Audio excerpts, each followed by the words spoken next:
9. Tuhan memberi perintah, Maria hamil yuk, hamil. Lahirkan seorang manusia, lahirkan seorang manusia. Itu Mazmur 33 nomor 9.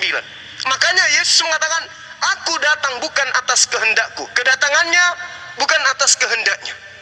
Perkataanku bukan dari diriku sendiri. Yohanes 12 nomor 49. Pekerjaannya, mujizatnya bukan dari dirinya sendiri, tetapi dari Tuhan yang mengutus dirinya. Yohanes 5 nomor 30. Apalagi Yohanes 8, 16, 17, 18, 19. Aku menghakimi bukan dari diriku sendiri. Penghakimanku karena aku bersama dengan Bapa yang telah mengutus. Tidak ada daya Yesus itu. Dia datang bukan atas kehendaknya, berarti dia bukan Tuhan. Dia hanya utusan Tuhan. Di dalam Kisah Para Rasul 2 nomor 22, orang Israel harus tahu bahwa Yesus dari Nazaret adalah manusia yang ditentukan oleh Allah untuk Tuhan melakukan mujizat dan tanda-tanda melalui perantaraan Yesus. Jadi Yesus ini bukan Tuhan, dia utusan Tuhan, dia alat Tuhan, dia kurirnya Tuhan, dia hukumnya saja. Tuhannya, hukumnya, kitabnya, nabinya, terserah Anda. Baik, mantap. Saya lanjutkan paparan saya ya. Kenapa Romawi itu mengimani kita? Kenapa demikian? Sebab Yesus itu dikagetkan. Kok tiba-tiba aku ada di dunia? Ini yang menciptakan saya siapa? Ini yang mengutus saya kok siapa ya? Kok tiba-tiba saya lahir ada di Yerusalem, dibesarkan sama seorang wanita bernama Maria. Yesus kaget. Dia tidak pernah sadar kalau kelak dia sebelum melakukan apa tidak keluar dengan sia-sia. Terang jadi. Jadilah bumi. Firman itu keluar tidak jadi sia-sia. Jadi bumi. Jadilah lahir dan diberi bekal berupa senjata mujizat agar supaya Tuhan bisa melakukan mujizat di tengah-tengah Bani Israel melalui perantaraan Yesus. Yesus bukan Tuhan, tetapi dia kemudian menjadi Tuhan di Kristen. Kristen pertama kali itu dipatikan atas apa yang diajarkan Paulus di Antioquia, mengambil kitabnya orang Yahudi yang hanya untuk orang Yahudi, lalu dijadikan kitab itu batal, lalu kemudian menjual konsep dogma doktrin perjanjian baru. Jadi Yesus itu bukan Tuhan. Di dalam kitabnya orang Yahudi yang kita lihat tadi, Tuhan tidak pernah membentuk dirinya menjadi makhluk.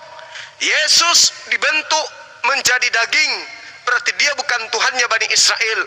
Kalaupun dipaksakan menjadi Tuhan, maka Tuhan yang dimaksud di sini bukan Tuhannya Bani Israel, tetapi Tuhannya Romawi, Tuhannya Yunani, yaitu Zeus. Pahami itu. Oke, terima kasih. Beri tepuk tangan kepada Bang Juma dulu, maka aku akan menjelaskan konsep ritual. Wow, barakallah. Luar biasa, meme bos dapat kucing. Lanjut. Yehuda yang hadir tadi itu, Yehuda, singa kecil. Oke. Artinya menjelaskan Yesus, artinya kita berbicara tentang Tritunggal dulu ya. Jadi di dalam 2 Tawarik tadi sudah sangat dijelaskan bahwasan Tuhan kami yang kami sebut sebagai Bapa, yang namanya adalah Yahweh, itu tidak akan mungkin turun ke bumi, karena memang bumi tidak akan bisa menampung dia, karena memang langit yang mengatasi segala langit juga tidak akan bisa menampung dia. Apa alasannya? Karena kedahsyatannya. Lalu bagaimana cara Tuhan itu untuk berbicara dengan para nabi? Apakah dia harus teriak dari atas? Tidak. Ternyata Tuhan ini mempunyai 3 pribadi. Saya ikuti di dalam kitabnya orang Yahudi 2 Tawarik yang kita tahu 16 nomor 8, 2 Tawarik 6 nomor 18. Benarkah Tuhan akan turun ke bumi? Sesungguhnya langit, bahkan langit yang menaungi seluruh langit, ini langit, ada lagi langit, ada lagi langit. Ada langit di atasnya yang menaungi semua langit-langit yang ada di bawah, tidak dapat memuat Allah, apalagi rumah ini, apalagi rahimnya Maria. Lalu kemudian saudara mengambil analogi matahari. Pasang kuping baik-baik.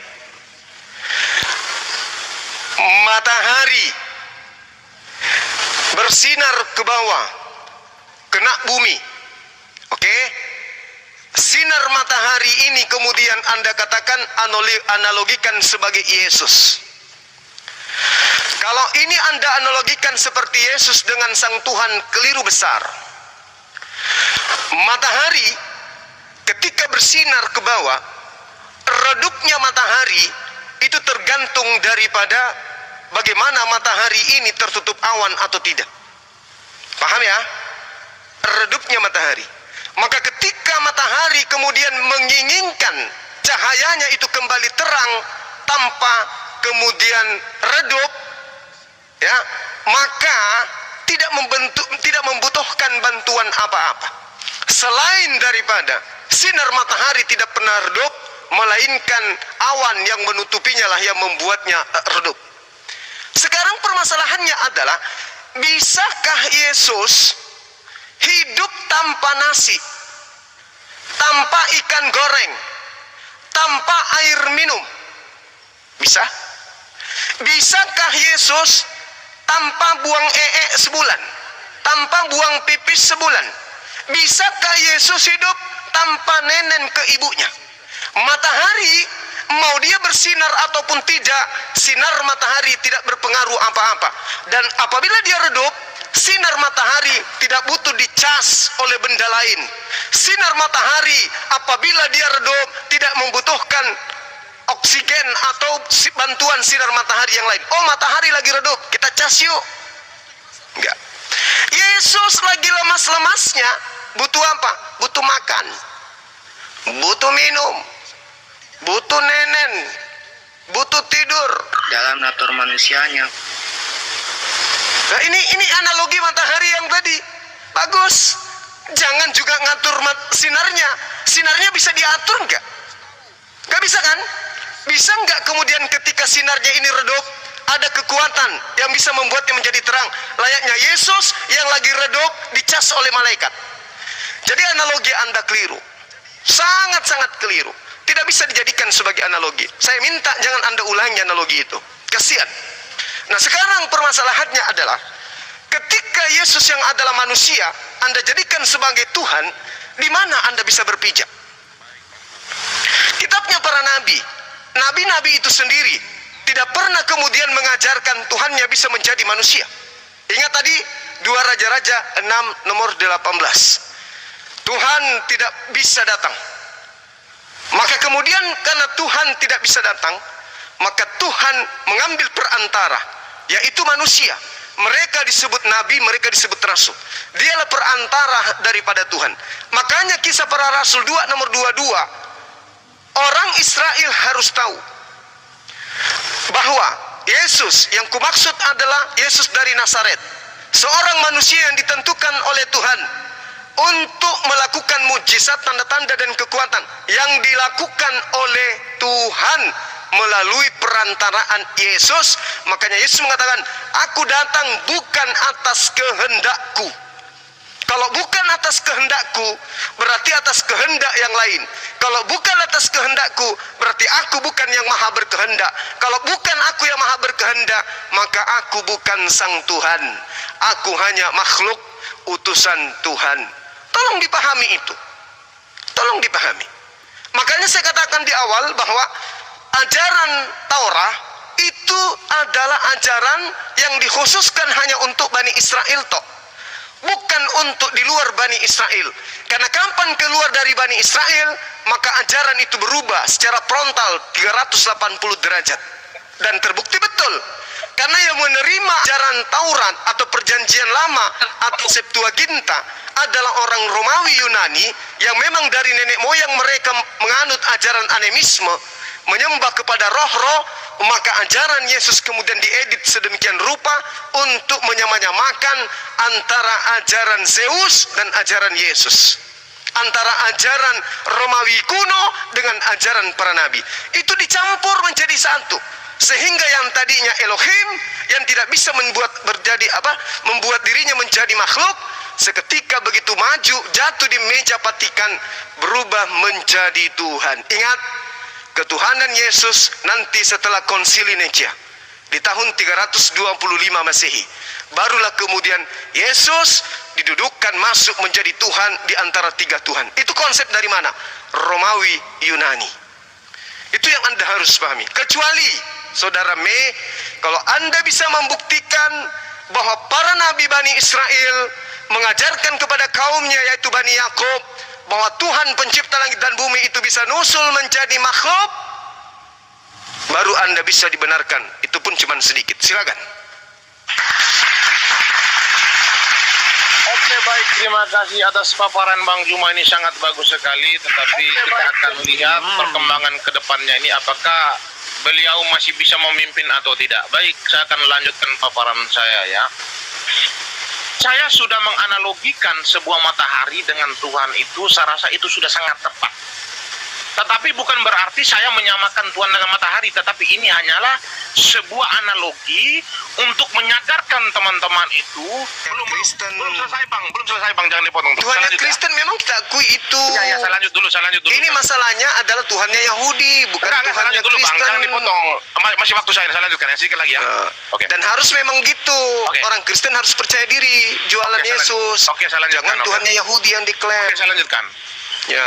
Jadi Meninggalkan aku. itu kan soal firman sudah kembali ke atas. Jadi yang berteriak Eli lama sekali itu siapa? Kemanusiaannya. Berarti Yesus bisa dipisahkan dengan Bapa. Yesus bisa dipisahkan dengan kedagingan manusia. Terus matahari bisa dipisahkan dengan sinarnya. Tidak bisa. Kalau Yesus bisa dipisahkan dengan Bapa. Yesus tidak bisa dipisahkan dengan Bapa, tetapi Yesus bisa dipisahkan dengan kedagingan manusia yang diambil oleh firman itu.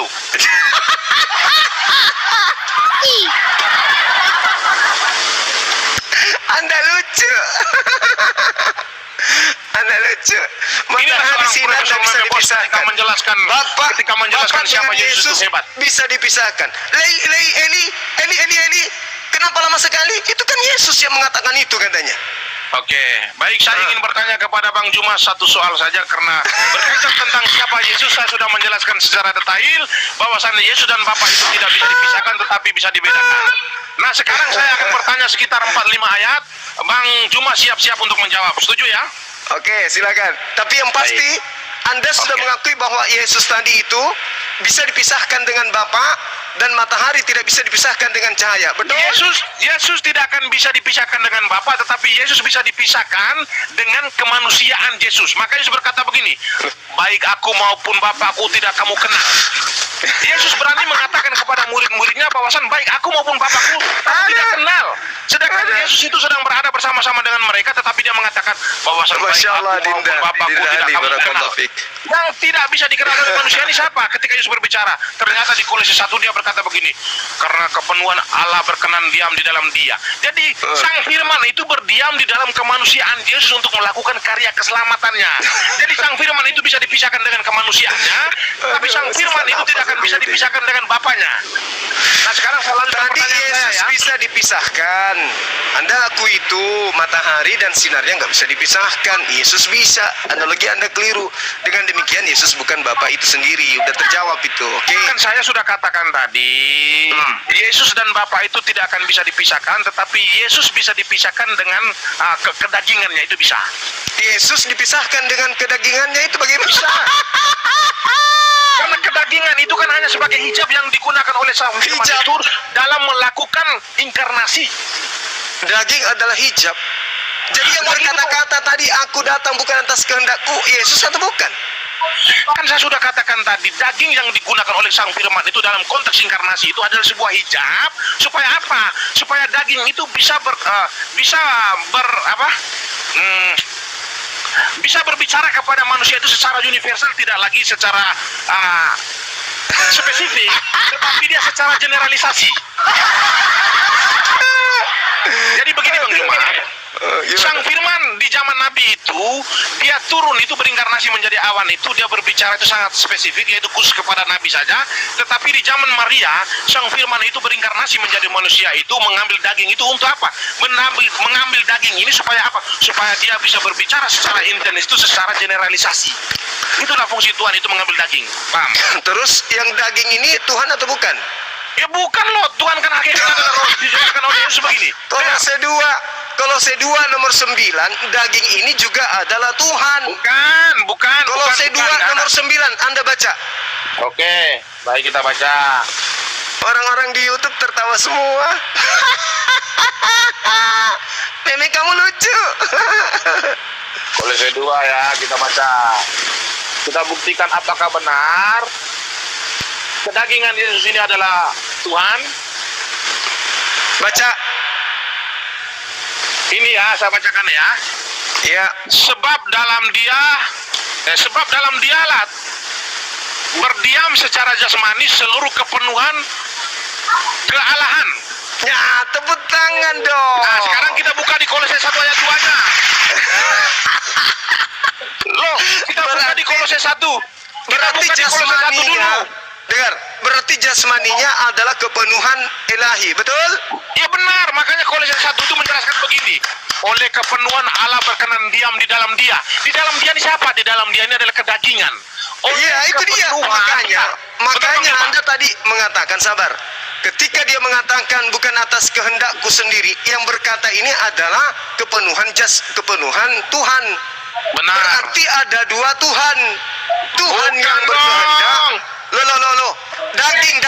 Daging yang berbicara. Dagingnya Yesus adalah kepenuhan secara jasmani ilahi. Daging yang berbicara, aku datang bukan atas kehendakku sendiri, tapi atas kehendak dia. Berarti daging yang adalah ilahi, masih ada ilahi lain. Tepuk tangan. Oke, selanjutnya ya. Jadi begini, di dalam Kolose 1 tadi sudah katakan bahwasan karena kepenuhan Allah berkenan diam di dalam dia. Berkenan diam di dalam dia ini siapa? Di dalam kemanusiaan Yesus. Maka Yesus berkata begini, baik aku maupun Bapakku tidak kamu kenal. Karena yang berdiam Ada berapa dalam di situ? Yesus itu. Ada berapa di situ? Ada berapa? Ya bentar dulu Bang Juma, bentar, sabar. Baik Bapak maupun aku tidak kau kenal. Ada berapa? Baik aku maupun Bapa tidak kamu kenal, Bapa itu berada di surga tidak kamu kenal, aku yang berkenan diam di dalam kemanusiaan Yesus ini tidak kamu kenal. Berarti ada dua Tuhan. Bukan dua Tuhan. Bapa dan firman-Nya adalah satu, matahari dan cahaya adalah satu. Itu paham ya? Jadi Iya, berkata, baik aku maupun Bapakku tidak kamu kenal, Bapa yang di surga itu tidak kamu Kalau kenal, Tuhan- aku yang diam di dalam kemanusiaan Yesus ini tidak kamu kenal. Maka Kolose 1 menjelaskan, oleh kepenuhan Allah berkenan diam di dalam dia. Selesai, Nggak nggak ada bisa. lagi. Dengarkan Apa yang saya. dipersoalkan lagi di sini? Nggak ada. Anda coba buka Filipi 2. Bacakan saya nomor 6, nomor 7, nomor 8. Tolong. Filipi berapa? 2. Oke, aku ikutin aja apa yang Bang Juma mau. Tapi Oh, iya. Tanya kapan ini ya? Ini kan profesor lagi diuji sama saya. Oke, jangan. Oh nggak bisa, profesor nggak bisa diuji, kelasnya tinggi. Itulah faktanya sekarang. Ayat berapa? Nomor 678. Oke, kita baca 678 ya. Ya, Kita baca 678. Baik, kita baca ya. Hendaklah kamu dalam hidupmu bersama menaruh pikiran dan perasaan yang terdapat juga dalam Kristus Yesus, yang walaupun dalam rupa Allah tidak menganggap kesetaraan dengan Allah itu sebagai milik yang harus dipertahankan. Benar, saya sudah katakan tadi itu benar. Ayat ini Nah, tidak ada terus? salah. terus melainkan. Lanjut, melainkan. Saya sudah jelaskan bahwa ayat ini benar, tidak ada yang salah. Baca dulu. Ulang ya. Ya. Yesus itu yang walaupun dalam rupa Allah, dengar ya. Yesus itu yang walaupun dalam rupa Allah tidak menganggap kesetaraan dengan Allah itu sebagai milik yang harus dipertahankan, melainkan telah mengosongkan dirinya sendiri dan mengambil rupa seorang hamba dan menjadi sama seperti manusia. Ini sudah benar apa yang dikatakan ayat ini. Tuhan itu mengambil rupa seorang hamba untuk diam di dalam hamba tersebut, untuk berbicara dengan manusia secara intens seperti dikatakan oleh Kolose 1 tadi, bahwa karena kepenuhan Allah berkenan diam di dalam dia. Di dalam dia Oke. siapa? Itu kemanusiaan Yesus. Sudah selesai, nggak ada lagi. Ini habis. Oke, dengarkan saya. Berarti jasadnya Yesus adalah Tuhan itu sendiri kan? Saya sudah katakan tadi, jasadnya Yesus itu adalah hijab yang digunakan Tuhan untuk apa? Untuk bisa berbicara dengan manusia itu secara generalisasi supaya intens. Dia mengosongkan diri lalu mengambil rupa manusia, betul? Betul. Berarti yang manusia ini ilahi atau bukan? Kan saya sudah katakan manusia itu hanyalah hijab yang gunakan Tuhan. Gak ada hijab-hijab. Dia mengambil rupa manusia. Tuhan, manusia itu kan perubahan wujud yang dilakukan oleh Tuhan. Tuhan mengambil wujud manusia, betul? Sekarang saya ingin katakan kepada Bang Juma, Tuhan itu berubah wujud menjadi manusia, tetapi untuk berarti yang tetapi manusia untuk- ini tuh berarti yang manusia ini Tuhan atau bukan? Tuhan itu Tuhan itu berubah wujud menjadi manusia, tetapi untuk menghidupkan kedagingan tersebut itu adalah Tuhan. Tuhan itu sendiri yang menghidupkan kedagingan Yang itu. menjadi daging ini Tuhan atau bukan? Bukan. Daging itu bukan Tuhan. Dengarkan saya. 30 detik. Pada mulanya adalah firman, firman itu bersama-sama dengan Theos, firman itu adalah Theos. Yohanes 1:14, Theos itu telah menjadi daging. Oke. Tuhan telah menjadi daging. Sekarang saya komparasikan biar saudara-saudara Yang sini menjadi paham. daging, tunggu. Yang menjadi daging ini apa? Theos atau bukan? Oke, sekarang saya tanya kepada Bang Juma. Yang menjadi daging ini Theos atau bukan? Tuhan telah menjadi daging itu sudah benar. Firman itu telah menjadi daging itu sudah benar. Berarti ketika Tuhan mengatakan, aku datang bukan atas kehendakku sendiri, berarti ada lagi Tuhan lain, betul? Oke, enggak, bukan. Saya sudah katakan tadi bahwasan firman dengan Bapa itu adalah satu, sama seperti matahari yang tidak bisa dipisahkan tetapi bisa dibedakan. Saya lanjutkan dulu paparan saya ya. Tuhan sudah menjadi daging. Ketika dia menjadi daging, Tuhan yang jadi daging mengatakan, aku datang bukan atas kehendakku. Berarti masih ada yang lebih maha berkehendak, betul? Di situ dikatakan bukan Bapa yang menjadi daging, tetapi kan firman dikatakan di situ. Hai, pada mulanya adalah firman, firman itu bersama-sama dengan Bapa, dan firman itu adalah Bapa, firman itu adalah Bapa, Bapa itu adalah firman, firman itu adalah Bapa, Bapa itu adalah firman. 1 Yohanes 14, Bapa yang adalah firman, firman yang adalah Bapa itu telah menjadi daging, betul? Betul. Nah, berarti yang menjadi daging ini adalah Bapa, betul? Yang menjadi daging itu adalah firman, bukan Bapak. Saya jelaskan dulu secara detail. Tanggapan saya itu tolong disabar dulu ya. Sabar. Saya jelaskan ya. Baik begini ya. Oke, saya jelaskan. Yukhadi'una Allah walladzina amanu wa ma yakhda'una illa anfusahum wa ma yash'urun. Engkau ingin menipu kami, tapi sesungguhnya engkau cuma menipu dirimu sendiri.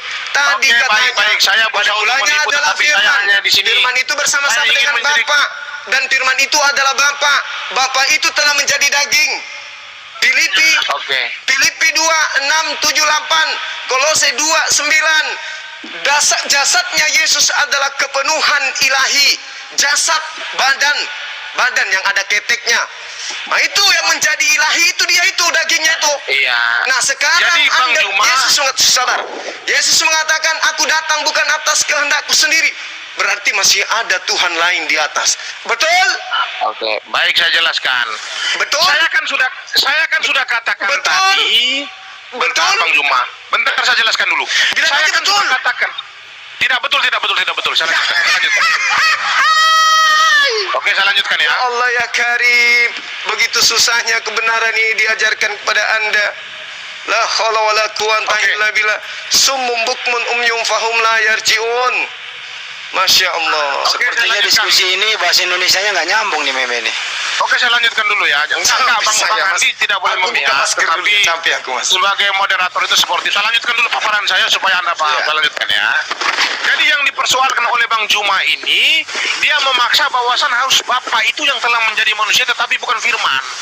Dia mengutip sebuah ayat dari Yohanes 1 ayat 1 itu, dia memastikan Bapa itu hakikatnya adalah firman. Bukan. Bapa itu adalah hakikatnya adalah roh tetapi memiliki firman. Kenapa Yohanes mengatakan bahwasan pada mulanya adalah firman dan firman itu bersama dengan Allah dan firman itu adalah Allah?